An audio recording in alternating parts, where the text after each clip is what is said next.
Okay, y'all. Today I'm going to show you how I make biscuits. Probably the best thing that I have that I make biscuits with is my iron skillet. This is my mom's iron skillet. That's why it looks as rough as it does. It's really old. It's very seasoned. I don't wash it at all. If I do, it's a little bit of water in there, and I just try my best to clean it out. But most of the time, that's my biscuit pan, and that's the only thing that goes in there is my biscuits. My husband taught me how to make biscuits a long time ago. My mom didn't. He's more of a country boy. I kind of grew up in the city, and my mother just, I don't guess, really knew how to make biscuits or didn't care, one or the other. So he showed me how to make biscuits. I think he did that so he wouldn't have to do it. He always wanted them, but he didn't want how to make them. So I make them now.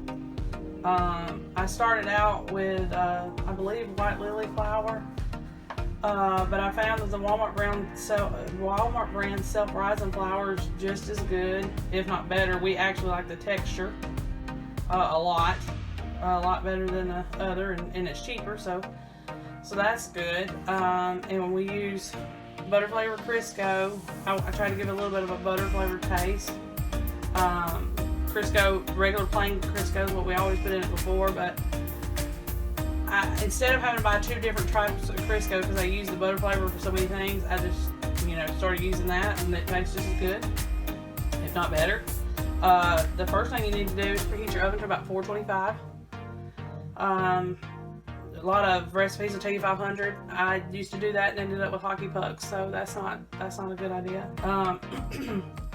So 425, and you'll have to watch your oven. I really don't know how long it takes to bake them. 20-30 minutes probably, but you just need to watch them so they don't burn. So the first thing you need to do is preheat your oven. I've already got it preheating to 425. I take just a little bit of this Crisco and I put it into the skillet because I'm going to grease that skillet before I put the biscuits in there. I've already got 2 cups of flour in my bowl. I haven't done anything to the flour.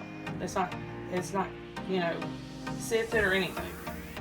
It usually does pretty well, so I don't have to do that. If you find a flour that's pretty lumpy, you probably would just need to sift it real quick. It should take you just a few minutes, and I usually take about a couple of tablespoons of the Crisco. So it's about a quarter of a cup maybe of Crisco. Try not to do too much. And then I kind of just cut it into you could do it with a fork, but the spoon works just as good. Just kind of cut it into the flour to break it up. Trying to think of anything I can think of to give you tips on there. That's just how I do it. And milk. So all you're gonna need, these 3 things, to make some biscuits. It's real simple and easy. So, and I don't really know how much milk I add. I'll show you what it looks like when it's time to stop adding milk. I don't roll these out. I form them by hand. I watched my grandmother make biscuits once when I was younger, and she never rolled hers out either. So I just kind of watched her, how she did it, and then I started doing it like that, and I've not had any problems. Now, I'm sure you could roll them out, but just keep in mind you're going to need a lot of flour to do that. So let's see. See, it's starting to come together, but still not enough.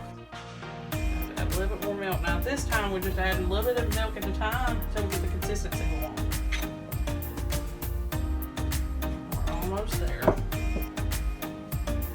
See, if you look at it now, it's still a little bit too dry. It did come together a little bit more. It's just a little bit too dry.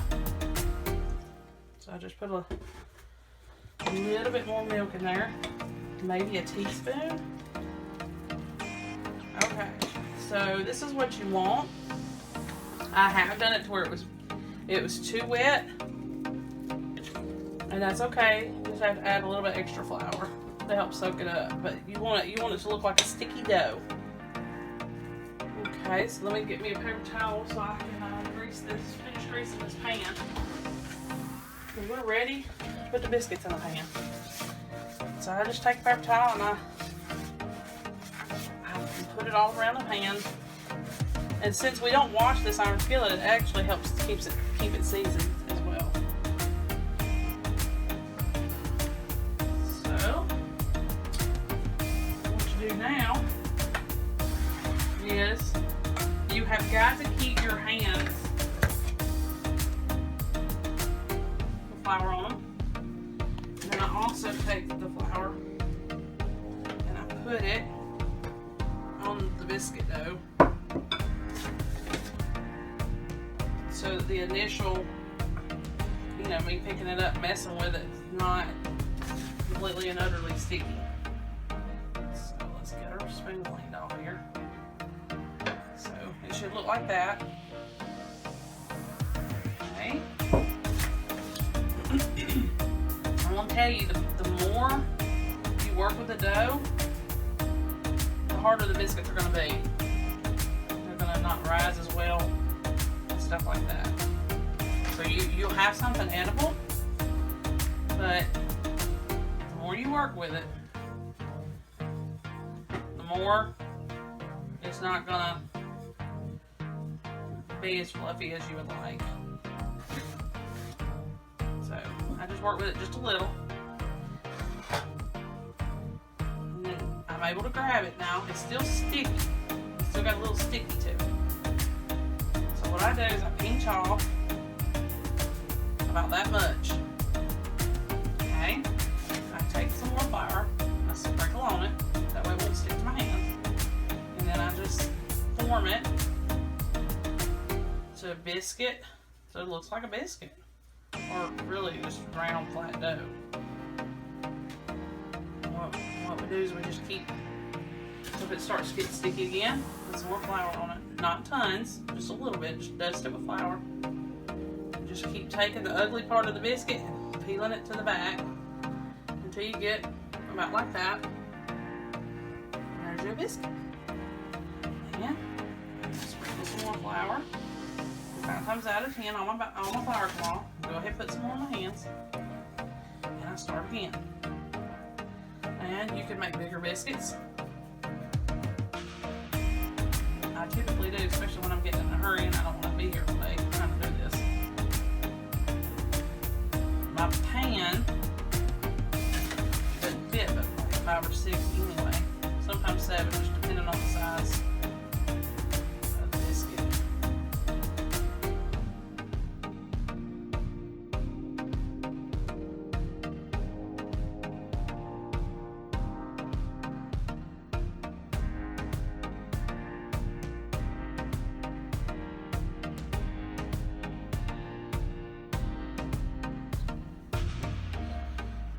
Filling this pan up. I'm down to hardly anything here. I'm gonna have to try to squeeze these last couple of biscuits in. My family doesn't really care what they look like. They love them so much. I don't know why. But you'll see, even with the self-rising flour, I squeezed those last couple in there. That's what it looks like. Doesn't look too bad. Sometimes I'll go like this and just kind of dust it all with flour. I don't know why, I don't know, so I have like a little bit of flour dusting on them, on each biscuit. The pan's washed so I can put them in the oven. And you can put them on a higher, sometimes I put them on a higher temperature, oven temperature, about 450 is about the highest I've ever went. You can do that, you just gotta watch them so they don't burn. It's about 20 to 30 minutes. And you just, around 20-minute mark, you just start checking them just to see if they're starting to brown on top, and I'll show you what they look like when they come out. Okay, so they come out of the oven. just like this. Typically what I do, get off the oven. Typically what I do is I come over to some paper towels. You can do a cooling rack, you know, whatever. It comes right out of the pan. Put this closer so you can see it. And then what you do is you go ahead and flip them over. If you put them on a paper towel like that, you just go ahead and flip them over. Because they'll sweat, you know, because they're so hot. And that's what they look like. Looks just like that. So they rise. Of course, it's uneven because we did it by hand, but they rise. I think it's okay. Here's another one. They rise pretty good. That's how you make biscuits. It's real easy, and they're homemade.